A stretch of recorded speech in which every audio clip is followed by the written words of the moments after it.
네. 이와 관련해서 대담 이어가겠습니다. 허성우 국가디자인연구소 이사장, 김관욱 계명대 교수 나오셨습니다. 두 분 어서 오십시오. 오십시오. 네, 안녕하세요. 자, 이제 뭐 헌재 선고가 얼마 남지 않아 예상이 얼마 남지 않아서 빠르게 돌아가는 모습인 것 같습니다. 일단 박 대통령이 들어오게 되면 헌재 출석해서 최후 진술할 경우에는 반드시 신문을 받으라고 지금 헌재 측이 밝혔는데요. 이렇게 된다면 20일까지 출석 여부를 밝히라고 했는데 박 대통령이 헌재로 출석할 가능성이 크다고 좀 볼 수 있을까요? 어떻게 좀 봐야 될까요? 일단은 출석할 가능성은 높다고 저는 봅니다. 네네. 왜냐하면은 어쨌든 지금 그 헌재 지금 재판관들이 헌재 재판관 그 대행인 그 이정미 지금 재판관 같은 경우는 지금 소송 지휘권을 지금 최대한 지금 활용하고 있거든요. 예. 지금 대통령 측에서 신청한 증인들을 다 취소하기도 하고 오늘 예. 지금 오늘도 고영태 씨 그 그렇죠. 녹취록 파일도 사실 그 헌재 그냥 참고만 하겠다 뭐 이렇게 해서 중요한 것은 아니라고 좀 얘기를 했기 했습니다. 때문에 결국은 이게 이제 그 이정미 재판관 퇴임 전에 사실 그 선고를 할 가능성이 점점 높아질 수 있다고 좀 보이는데요. 다만 이제 박근혜 대통령이 언제 며칠 날 사실 그 헌재 나가느냐 그게 지금 초미의 관심사고요. 거기에 따라서 또 헌재 결정이 조금 늦어질 가능성이 있다 하는데 거기에 따라서 아마 또 나름대로 22일 날 또 어쨌든 그 최순실 씨 내일 모레 지금 증인 2명도 그 나올지 안 나올지 불확실하게 하기 때문에 일단 최순실 씨 같은 경우는 출석 안 할 가능성이 높기 때문에 그렇게 되면 결국은 이정미 재판관 퇴임 전에 지금 점점 이제 그 퇴임 전에 선고할 가능성이 높은 것으로 이렇게 좀 전망이 됩니다만은 좀 전에 제가 말씀드린 대로 박근혜 대통령이 현재 출석 여부에 따라서 조금 변수는 있다고 봅니다. 예, 네. 알겠습니다. 자, 교수님은 어떻게 좀 보고 계세요? 그러니까 일단 박 대통령 측이 오는 24일로 예정된 최종 변론기를 3월 초로 연기해달라라고 요청을 했기 때문에 이 부분도 좀 관심 보고 있거든요. 그러니까 이제 근데 대통령 대리인단이 3월 2일이나 3일로 연계되려는 거는 사실상 8인 체제에서 7인 체제로 넘어가서 예. 일정 부분 탄핵 기각의 가능성을 좀 높여보자. 네. 뭐 이런 어떤 시간 끌기의 전략이 의미가 굉장히 큰데 사실은 이것을 헌재가 원천적으로 봉쇄한 것이다. 즉 어떤 경우든 8인 체제에서 하겠다는 어떤 의지의 표명으로 보여집니다. 그러니까 지금 헌재는 대부분의 증인 신문이 다 끝났고 증거도 다 취합이 됐다라고 보는 거예요. 그리고 지금 대통령 대리인단에서 계속해서 제기하고 있는 어떤 추가 증인들도 채택을 하면 안 나오지 않습니까? 그러니까 이런 부분들이 사실 헌재한테도 상당히 부담이 되는 거고 이제 마지막으로 남은 것이 사실은 대통령이 이제 출석을 하느냐 마느냐 이 부분인데 이것도 22일 전에 가부간의 결론을 날짜를 달라 뭐 이렇게 얘기한 거고 오면은 신문을 받아야 된다 이걸 강력하게 얘기한 거는 어떤 경우든 22일 전에 일정 로드맵을 완전히 짜서 3월 13일 전에 판결을 내리겠다라는 의지의 표명으로 보입니다. 네. 그리고 이제 또 한 가지 여기서 가장 중요한 건 대통령이 출석하느냐인데 하는 부분에서 이제 신문이 가장 중요한 거잖아요. 그러니까 네. 그거를 대통령 대리인단에서 요청한 거 아닙니까? 확인을. 예. 근데 여기서 이제 얘기했던 것이 신문 받아야 된다. 그러니까 이것 갖고서 이제 대통령 대리인단은 사실상 고민을 다시 해야 되겠죠. 네. 일단 대통령 측은 최후 진술 할 경우, 그러니까 신문을 받지 않을 수도 있을 것이라고 대통령 측이 밝히고 있는데요. 출석 여부도 상의해 볼 것이다라고 했는데 또 이제 최종 변론 기일을 양측에다 이제 대통령 측하고 피소추인 측하고 이제 소추인 측도 양측에다 이야기한 게 24일까지 맞춰달라 그랬잖아요.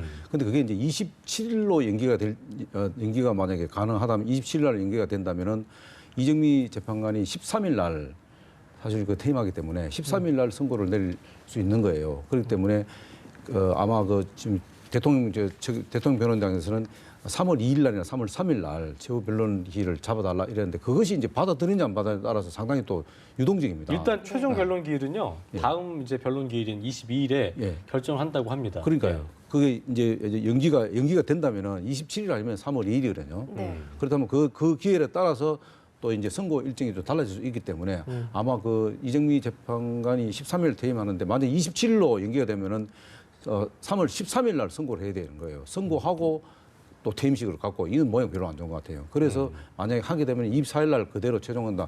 2004년도 노무현 대통령 선고 볼 때는 2004년 4월 30일 날 최종 변고하고 최종 진술하고 그리고 2주 있다가 선고를 내렸거든요. 2주 뒤에. 딱 네. 2주 뒤에. 그렇게 맞춘다면은 거의 뭐 일단 27일 날 3월 한 10일경이네요, 그죠? 그렇죠. 예. 3월 10일. 27일 날 연기가 안 되고 그냥 24일 날로 되면은 아마 3월 13일 전에 선고 내릴 가능성이 있다. 다만 아까 이야기한 대로 이제 박근혜 대통령이 우리 교수님 말씀하신 대로 이 이제 8인 체제냐 7인 체제냐에 따라서 또 상황이 유동적일 수 있으니까 네. 대통령께서도 아마 22일까지 대통령 출석 여부를 알려달라 했기 때문에 아마 그 출석 여부가 초미의 관심사가 이사장님도 이제 최대한 대통령 측이 시간을 끌 수 있는 건 끌 수 있을 때까지 해봐야겠다라고 하고 있다라고 좀 생각을 하고 계신 거죠?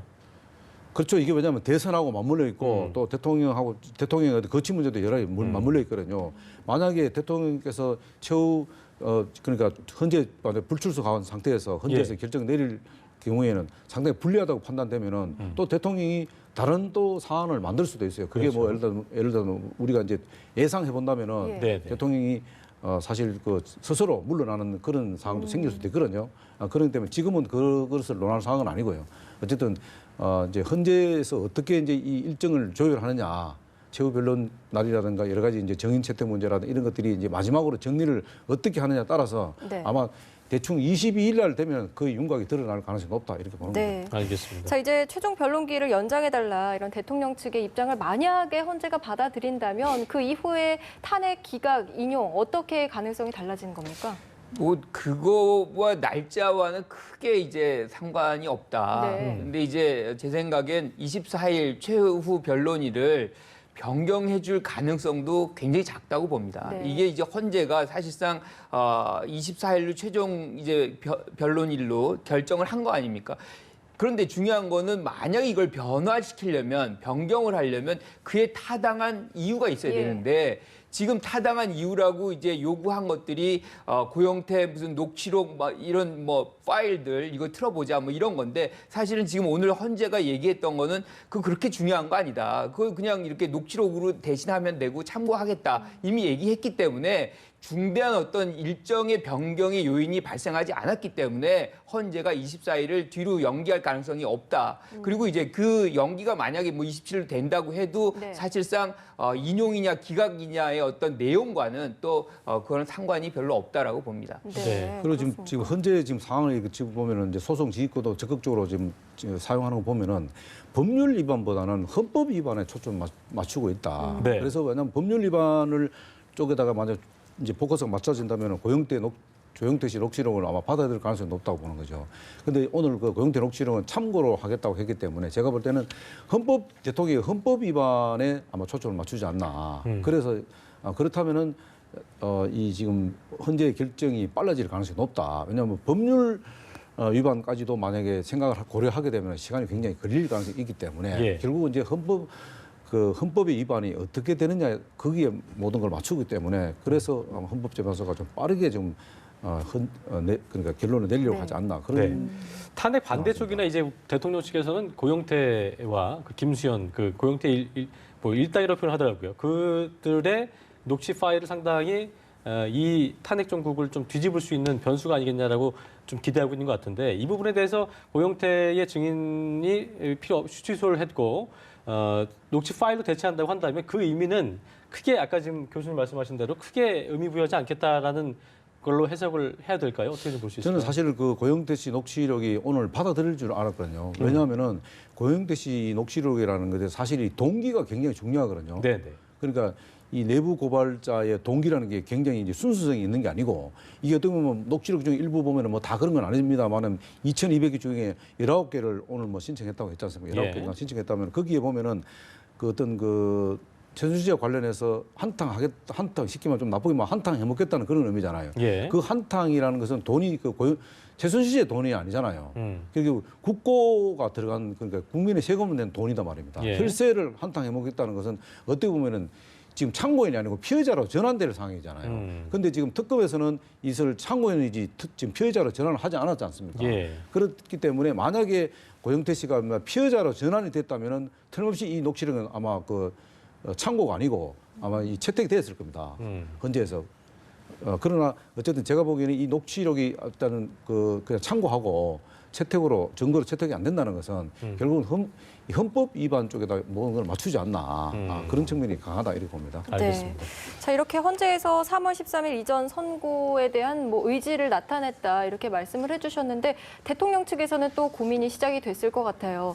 예전에는 뭐 대리인단 전원 사퇴 이런 이야기까지 나왔는데 그런 초강수까지 둘 가능성이 있을까요? 굳이 카드를 꺼내야 된다면 어떤 게 있을까요? 그럼 마지막 남은 것이 지금 두 가지 말씀하셨잖아요. 지금 네. 대통령이 이제 출석하는 거. 네네. 그리고 또 하나가 지금 뭐 이 전원 뭐 사퇴하는 거. 네. 근데 전원 사퇴가 의미가 없다는 것이 헌재법에 나와 있습니다. 아, 그래서 그렇습니까? 전원 사퇴해도 판결을 내릴 수 있다고 나와 있거든요. 그래서 실적으로 그게 요인으로 작동을 못 하고 있는 거죠. 못 할 거죠.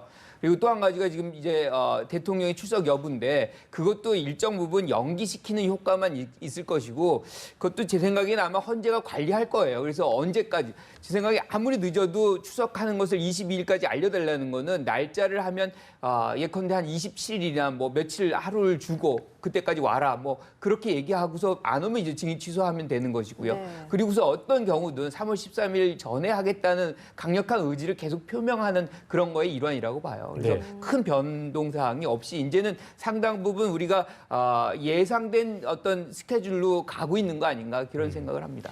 저희가 앞서 이제 속보로도 전해드렸습니다만 헌재가 박 대통령이 헌재 출석했을 때 최후 진술을 할 경우에는 반드시 신문을 받아라. 이게 이제 재판부나 수취위원들이 신문을 할 수 있게 해준 건데 이 부분에 대해서 이제 헌재 측은 대통령이 출석 시에 실책 파악에 도움이 될 것이다. 그렇다면 이 신문을 받게 해서 뭔가 말을 끌어내려고 하는 의지라고 볼 수 있을 텐데 대통령 측에서는 뭐 거부할 수 있다라고 얘기를 하면서 상당히 좀 대립각을 세우고 있는 분위기인데요. 어떻게 좀 만약에 출석한다면 입을 열게 될지 어떻게 될지 이 부분도 좀 예상해봐야 될 것 같습니다. 만약 헌재 대통령께서 출석을 하게 되면은 아마 이제 그 탄핵소추위원들의 어떤 위원하고 그리고 헌재 재판관들의 어떤 질문 여기에는 아마 답변을 할 수밖에 없을 거예요. 예. 왜냐하면은 이번에 사실 헌재 이 탄핵 결정이라는 것은 참 역사적인 어떤 선거잖아요. 예. 역사적인 선거 때문에 대통령의 최후 변론을 안 들을 수가 없다. 반드시 들어야 되는데 그러나 그때 또 헌재에서도 어문가는 점들이 많을 거 아니겠습니까? 그동안 이제 여러 가지 이제 정인들이 채택되었음에도 정인들이 다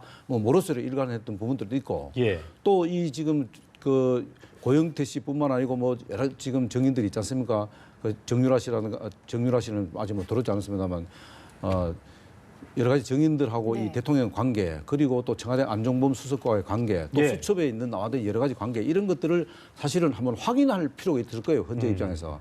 그리고 또 탄핵소추위에서는 이 국회에서 탄핵소추를 할 적에 사실 그 헌법 위반 5가지 그리고 법률 위반 8가지 이따가 최소한 헌법 위반 8가지와 관련해서는 아마 뭔가 좀 다툼이 있을 가능성이 높다. 그럼 그 다툼 과정에서 대통령의 어떤 그 한마디가 굉장히 중요한 아마 그 말이 될 가능성이 높다. 그리고 또 그것이 또 증거로 채택될지 안 될지는 헌재의 결정이 뭐 판단을 하겠습니다만 그래도 대통령이 또 최후 변론이기 때문에 대통령이 또 할 말이 많을 거예요. 그와 관련해서 또 할 말만 하도록 놔두지는 않을 거다 이거죠.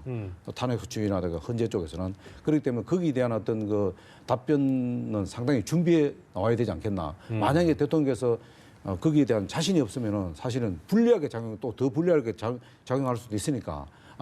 그럼에도 불구하고 어쨌든 대통령 입장에서는 아마 최후 변론권을 최대한 활용할 가능성이 높다 이렇게 근데 보는 거죠. 이건 삼권 분립에 해당이 되는 거거든요. 그러니까 예컨대 대통령이 나와서 본인 얘기만 하고 나가는 거는 삼권 분립을 위배하는 부분이 있습니다. 이게 이제 헌재가 사법부의 하나의 일환으로서 마지막 탄핵의 과정을 결정하는 과정이기 때문에 신문을 받아가라고 반드시 얘기를 한 신문해야 될 거죠. 권리를 갖고 있는 겁니다.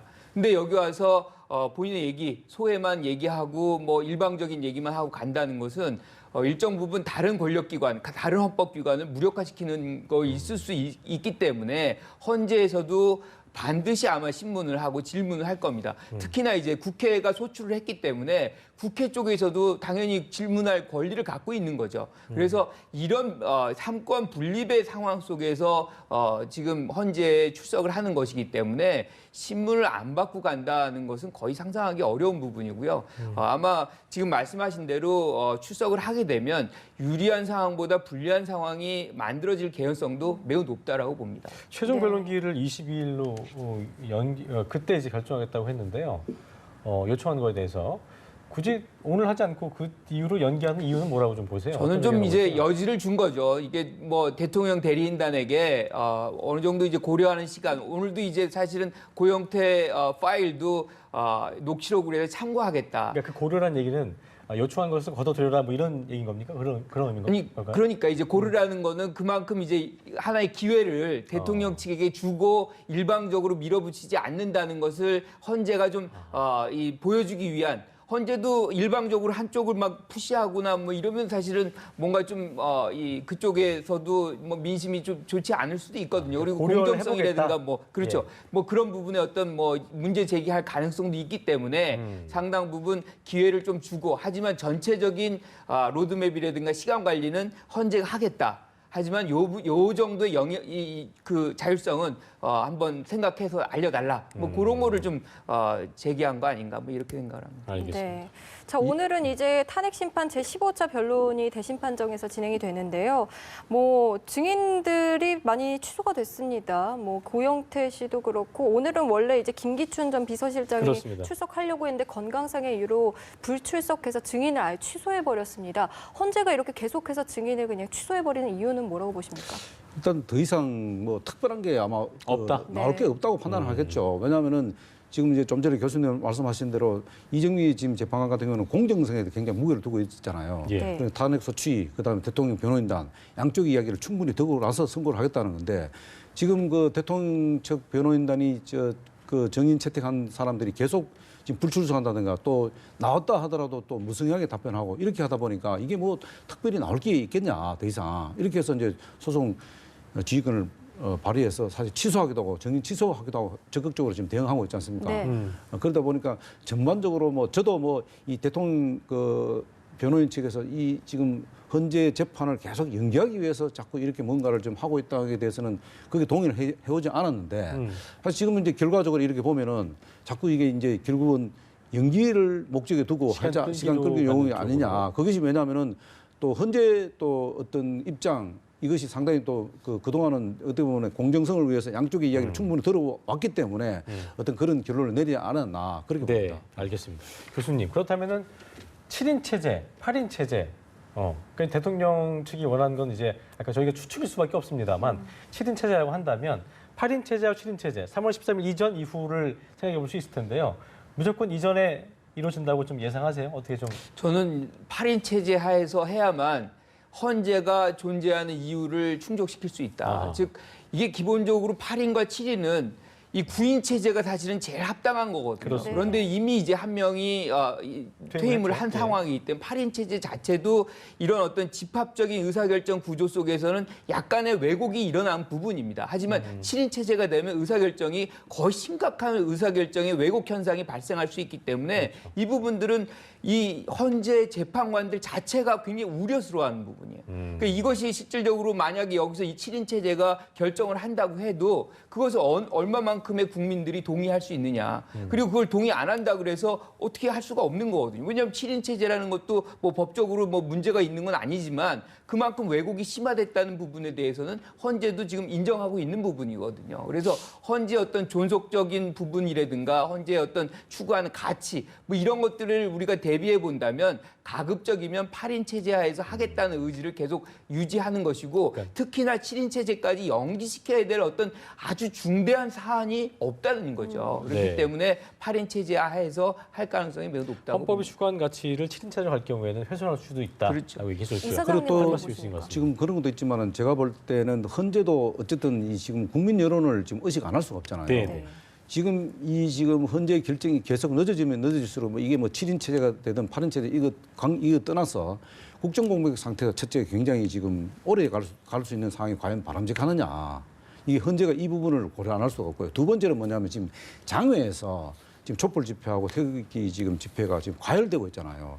이런 양상 속에서 이게 만약에 연기가 계속 지속적으로 됐을 경우에 과연 이 국익의 도움이 얼마만큼 될 것이며 이 국정 공백 상태가 결국 누구한테 좋을 것이냐 또 국민들한테 얼마만큼 피해를 갈 것인지 또 이런 것들을 종합적으로 고려를 하지 않나. 예. 왜냐하면 순수하게 법률적인 헌법 위반이냐 법률 위반에만 갖고만 다툼할 가능성은 없다. 다만 국민 여론이라든가 여러 가지 국정 공백 상태 이런 것들을 종합적으로 고려해서 뭔가 헌재가 결정하려고 하지 않나. 그러나 지금 8인 체제냐 7인 체제냐 이거를 좀 뛰어넘는 그런 좀 어떤 생각을 하지 않나 그렇게 봅니다. 네, 알겠습니다. 아직 뭐 탄핵 기각 인용 그리고 언제 결정이 날지까지도 아직은 불투명한 상황인데요. 그렇습니다. 아무래도 대선 주자들은 더 발걸음이 빨라질 것 같습니다. 이후의 상황 좀 어떻게 전망하십니까? 뭐 대선은 결국에는 대선에 지금 하는 부분들은 각 당도 사실은 이 탄핵 인용을 전제하고 있는 것 같아요. 그렇죠. 왜냐하면 최근에 자유한국당까지도 우리는 언제든지 대선을 준비할 수 있다. 뭐 네. 이렇게 얘기를 언급한 바가 있어요. 그런 거는 인용의 어떤 가능성도 상당 부분 받아들이고 있다는 것을 반증하는 것이고요. 민주당이라든가 국민의당 이미 이제 민주당 같은 경우는 후보 등록을 다 했고요. 예비 네. 후보 등록을 했고 그 다음에 이제 선거인단 등록까지 지금 하고 있지 않습니까? 모집까지. 예. 그 다음에 이제 국민의당도 3월 말에는 경선을 하겠다. 그래서 후보를 뽑겠다라고 얘기했기 때문에 상당 부분 각 주요 정당들이 사실상 이 5월, 4월 말, 5월 초에 어떤 대선을 가정해서 즉 3월 13일 이전에 어떤 탄핵 인용을 전제해서 지금 대선을 준비하고 있다. 따라서 그런 준비이기 때문에 우리가 시간적으로 본다면 한 2달 조금 더 넘는 그런 기간뿐이 없기 때문에 주요 대선 주자들은 상당히 마음이 급할 수밖에 없는 거죠. 그래서 뭐 주요 주자들은 자기들의 어떤 정책이라든가 이런 것들을 계속해서 공약을 이제 제시하고 국민들을 이제 설득해 나가는 그런 과정에 진입해 있다라고 봅니다. 네. 또 하나는 지금 이게 이제 조기 대선이 굉장히 중요한 게 뭐냐면 헌법에 의해서 이번에 차기 대선 자기 정권이 뭐 바뀌든가 뭐 교체가 되든가 할 경우에 바로 인수위가 없잖아요. 바로 그냥 취임하면서 바로 이 지금 행정부를 이끌어 가야 되기 때문에 그래서 이제 조기 대선을 사실 그 준비를 안 할 수밖에 없다. 네. 어떻게 뭐 결과가 나든 조기 대선을 준비 안 할 수밖에 없는데 다만 이제 너무 지나치게 헌재 일정에 맞춰서 조기 대선에 준비하는 것은 조금 또 바람직하지 않다. 이게 왜냐하면 자칫하면은 이 또 과열이 될 수밖에 없다. 과열보다는 더 중요한 건 검증 과정이거든요. 네. 후보의 검증 과정이 더 중요하지. 이것을 이 헌재 결정을 이 각 진영마다 이것을 악용해서는 안 된다는 거죠. 오히려 이 차기 대선 주자의 어떤 그 후보 검증을 더 철저히 할 수 있는 정책이라든가 안보관이라든가 뭐 국가관이라든가 도덕관이라든가 이런 것들을 검증할 수 있는 사항을 빨리 만들어야 되는데 예. 너무 지나치게 후보를 뽑는 데만 너무 지나치게 관심을 간다면은 이게 다만 또 다른 우려를 범할 수가 있거든요. 예. 그렇기 때문에 나중에 이제 어떻게 되면 뭐 이게 현재 이제 결과가 어떻게 나올지도 모르겠습니다만 뭐 기각이 됐다든가 아니면 인용이 됐다든가 결과에 따라서 어느 한쪽에서는 책임론이 또 대두될 수가 있거든요. 그 부분을 피해갈 수가 없다는 거죠. 이번 상황에 대해서는. 그렇기 네. 때문에 아마 그 조기 대선도 굉장히 중요하지만은 그게 너무 지나치게 과열돼서는 안 된다. 그렇기 때문에 철저한 오히려 차기 대선 후보가 우리 대한민국을 차기 정권이 대한민국을 굉장히 중요한 그 어떤 변곡점이 될 수 있기 때문에 그런 후보 검증에 더 초점을 맞춰줘야 된다. 저는 네. 그렇죠. 자, 그 각 주자마다의 상황을 좀 살펴볼 때는 지지율을 좀 살펴보면요. 안희정 지사의 그 상승률 추격이 이 지세가 굉장히 대단한 것 같습니다. 네. 20.4%로 3.7% 지난주 대비 상승을 했는데요. 경선이 대박 조짐 보이고 있다 이런 얘기가 나오고 있는 상황에서 이 부분 어떻게 좀 보고 계세요? 그러니까 이게 이미 이제 대선 전국은 양강 구도로 굳어져 가고 있다. 이 얘기는 이제 사실은 우리가 보면 여권 후보들이 오히려 지지율이 떨어집니다. 예. 이거 뭐냐면 양강 구도가 됐을 때 민주당 야당 후보 둘이에요. 근데 이제 그럼 보수층이라든가 중도층의 표가 어디로 가느냐? 그러니까 중도 보수가 좀 글로 갔다는 글로 얘기인가요? 갔다는 얘기죠. 무슨 얘기냐면 많은 사람들이 사표를 싫어합니다. 자신의 표가 죽는 표가 되는 걸 싫어하는데 그렇죠. 이 중도 또는 보수 세력들이 실질적으로 여당 후보들에게 표를 던져봐야 이번에는 당선 가능성이 상당히 미흡하다. 따라서 오히려 차선책을 또는 차악의 선택을 해야 된다라고 했을 때 문재인 전 대표보다는 안희정 지사가 오히려 조금 더 본인들의 지향점과 좀 더 유사성이 있는 거 아니냐 뭐 이런 쪽으로 하면서 자신의 표들을 그쪽으로 몰아가는 그런 현상이 오히려 더 지금의 양강 구도를 심화시키고 있는 그런 상황이 된 것 같습니다. 그래서 이런 상황에서는 궁극적으로 이제 우리가 2007년에 봤던 이제 이명박 박근혜 대표로 이제 이 상상 이제 얘기되는 두 양강 구도 야당의 양강 구도였죠. 그런 상황이 재현될 가능성이 굉장히 높아진 거죠. 네. 네. 그리고 지금 과거에 지금 경선하고 조금 이번 케이스는 좀 다른 것 같아요. 조기 대선이라 그런지 대부분 당내 경선이라면은 그 1, 2 아니면은 3위권 안에 있는 그 주자들 간의 싸움이 치열하거든요. 근데 지금 같은 경우는 보면은 문재인, 안희정 싸움은 거의 하지 않아요. 오히려 지금 안희정 후보 같은 경우는 2월 2일 날 대연정을 선언하고부터는 굉장히 외연을 넓히는데 중도 보수 쪽의 외연을 굉장히 높여가고 있거든요. 그렇죠. 그거는 엄밀히 따지면은 예선하고 사실 큰 영향이 없어요. 그렇지 않습니까? 네. 어쨌든 민주당이 경선을 통과해야지 본선에 가서 뭔가 영향력을 행사해야 되는데 그런데 지금 뭐 어떤 안희정 지금 지사 같은 경우는 지금 여러 가지 하는 행위들이 이 행보를 보면은 정책 문제라든가 이런 행 보면은 거의 지금 본선에서 할 수 있는 상황을 좀 만들어가는 거예요. 그런데 우리가 또 보면 2월 1일 날 대연정 발표 이후에 사실은 안희정 지사의 어떤 지지율이 급상승하게 돼 있다고 해요. 네. 그거는 뭐냐면 그만큼 지금 안희정 그 후보 같은 경우는 어떻게 보면 당내 경선에 크게 신경을 안 쓴다는 거예요. 오히려 그 당내 경선의 통과에 굉장히 좀 제한적일 수도 있다 하기 때문에 차기를 보면서 이 중도 보수를 향하는 그런 본인의 이미지를 국민들한테 제시하지 않나 그렇게 지금 보고 있습니다. 그래서 네. 이번 대선 같은 경우는 오히려 보면은 안희정 지사 같은 경우는 문재인 후보하고 하여튼 치열한 공방을 벌여야 되는데 오히려 그걸 피하고 있거든요. 그래서 중도 보수를 지향하는 그 행보를 계속 하고 있기 때문에 이것이 이제 앞으로 이제 얼마만큼 지지율에 영향을 미치느냐 하는 것은 좀 더 지켜봐야 할 상황이다. 알겠습니다. 그렇게 보는 거죠. 지금 뭐 여권에서는 보수 쪽에서는 그렇다 할 대선 주자가 아직 확 나타나고 있지는 않은 상황입니다. 예. 그래도 어쨌든 황교안 권한대행이 또 3위를 차지했어요, 지지율에서. 그런데 또 여기서 홍준표 경남도지사도 자유한국당의 대선 주자 후보군으로 떠오르고 있다고 하는데 이 부분은 어떻게 보십니까? 그러니까 황교안 대행의 지지율은 어느 순간에 정체가 됐고 예. 점점 낮아지고 있어요.